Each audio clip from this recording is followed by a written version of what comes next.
মঙ্গল করেছিলেন। বন্ধুগণ, আজকে রংপুর 4 সংসদীয় আসনে এনসিপি মনোনীত 11 জন জনসমর্থিত সংসদ সদস্য পদপ্রার্থী আজকের যে নির্বাচনী গণভোটে আপনারা সামিল হয়েছেন, সবাইকে স্বাগত জানাই। বন্ধুগণ, আমরা কি সাতটা নির্বাচন স্লোগান দিতে পারবো?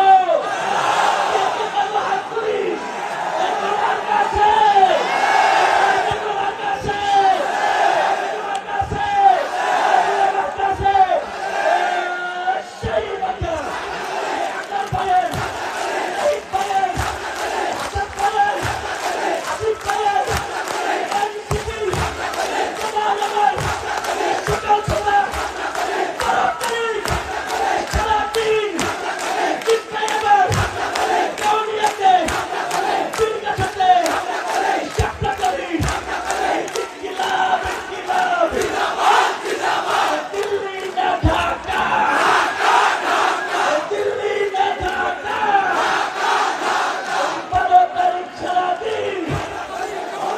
আমি বলবো সাতটা, আপনারা বলি সাতটা।